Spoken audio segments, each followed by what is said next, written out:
Bonjour, c'est Yuri Bergouk de l'OFCI qui aujourd'hui va vous expliquer comment faire des sous-titres sur YouTube. Tout d'abord, je souhaitais vous remercier parce que si vous regardez cette vidéo, c'est parce que vous êtes dans la démarche de nous soutenir en nous aidant à traduire les vidéos qu'on produit régulièrement. Donc merci beaucoup et sans plus tarder, on va passer au tutoriel. Donc pour traduire une vidéo sur YouTube, c'est pas très compliqué. Vous allez sur votre vidéo et une fois que c'est fait, bon, en principe vous n'aurez pas les sous-titres, donc vous allez dans plus et vous aurez transcription. Donc vous allez sur transcription, ajouter une langue et donc pour moi, étant donné que je suis administrateur de la chaîne, je passe directement ici. Donc on doit sélectionner la langue tout d'abord de la vidéo. Donc ici c'est du français, la voix est en français. Donc si par exemple les personnes parlent en arabe, donc c'est vous rajoutez ici arabe et on a arabe. Voilà, mais ici c'est français, donc on va continuer sur français. Définir la langue français. Je vais quand même baisser un max le son. Je vais baisser là. Voilà. Donc on va lancer la vidéo, blablabla. Que certains... Bonjour à tous, peut-être que certains... Ok. Pardon, excusez-moi. Je suis une personne qui me dérange. Donc, ajouter les sous-titres. Bon, techniquement, je devrais la traduire en anglais.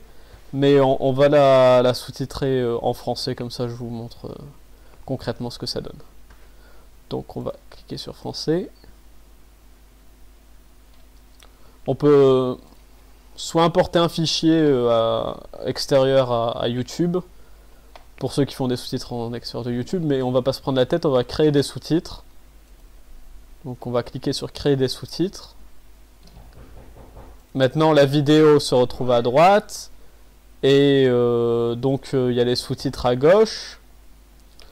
Donc on va lancer la vidéo. Bonjour à tous. Donc on essaie de s'arrêter pile au moment où ça commence à parler. On peut voir en haut, en bas le signal sonore. Donc on voit que ça commence plutôt là. On va appuyer sur plus ici. On voit que ça crée un premier sous-titre ici. Et on voit aussi que ça s'arrête au moment où on souhaite que ça commence. Donc on peut le déplacer. Il faut bien faire attention quand même. Les lignes bleues démarquent la fin. Donc en gros, si on veut le faire commencer ici, il faut faire finir le bleu ici. Et voilà. Donc, bonjour à tous. Bonjour à tous. Bonjour à tous. Bon, c'est pas rigoler ça. Bonjour à tous. Ça s'arrête ici. Donc on va faire arrêter le sous-titre ici. Voilà. Peut-être que certains d'entre vous... Et pour rajouter un sous-titre, on va pas appuyer ici sur le gros plus, on va appuyer sur le petit plus. On voit que ça suit directement l'autre sous-titre, ce qui peut être bien dans la plupart des situations, puisqu'on veut que les sous-titres défilent continuellement. Mais ici, on voit qu'il y a un blanc. Donc on va déplacer le sous-titre suivant ici, puisque la nouvelle réplique commence là. Bon, pas besoin d'être hyper précis non plus, mais là c'est pour vous montrer. Peut-être que certains d'entre vous ne me connaissent pas très bien. Voilà, donc on fait finir ici. Peut-être que certains d'entre vous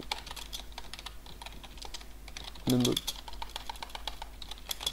connaissent pas très bien. Voilà, on peut même faire... Aussi très important, pour éviter d'avoir un long sous-titre comme ça et plutôt l'avoir sur 2 lignes, faut appuyer en fait pour faire passer à la ligne suivante, faut rester appuyé sur majuscule Shift. Donc Shift, c'est la touche sur laquelle on reste appuyé quand on veut faire des sous-titres. Et ensuite appuyer sur Entrée. Et là, vous voyez, c'est plus équilibré et bon, c'est la seule manière de passer à la ligne. Sinon, c'est-à-dire qu'on valide le sous-titre et qu'on passe à autre chose. Je suis pas sûr. Donc voilà. C'est que certains d'entre vous ne connaissent pas très bien. C'est bien ça. Peut-être que certains d'entre vous ne me connaissent pas très bien. Ça. Pour supprimer un sous-titre aussi, il faut appuyer sur la croix. Donc voilà, maintenant on va regarder rapidement ce que ça donne. Bonjour à tous. Peut-être que certains d'entre vous ne me connaissent pas très bien, mais enfin, si, visible. Voilà, bah ça fonctionne. Et il faut faire comme ça avec toute la vidéo. Bon, quand on traduit, en principe, donc moi j'aurais dû mettre les sous-titres en anglais, et à chaque fois que j'entends quelque chose, ben, l'écrire en anglais plutôt qu'en français, mais là je voulais vous montrer clairement Bonjour ce à que ça donne. tous. Voilà. En tout cas, n'hésitez pas, avant de... Là je peux appuyer sur publier puisque je suis l'administrateur, mais sinon c'est envoyer pour vérification, quelque chose comme ça, en tout cas un bouton bleu. Mais avant d'envoyer pour vérification, et de temps en temps, surtout appuyer sur action et télécharger. Gardez toujours une sauvegarde de sous-titres petit à petit, surtout si c'est des longues vidéos. Bon, pour une vidéo de 3 minutes, on peut se permettre de sauvegarder à la fin, une fois qu'on a fini, mais pour des vidéos de 20 minutes, il faut sauvegarder de temps en temps, on sait jamais, des coupures de courant, ce genre de choses. Et surtout, utilisez des écouteurs ou un casque. C'est très important pour bien comprendre le son, et puis, étant donné qu'on peut relancer la vidéo plusieurs fois, ça peut devenir un enfer pour les autres, les gens qui nous entourent. Voilà. Donc si vous avez des soucis, n'hésitez pas à me contacter directement sur Facebook s'il y a un problème, si vous avez des questions, si j'ai mal expliqué certains points. Voilà, et je vous remercie d'avoir suivi ce tutoriel. À bientôt.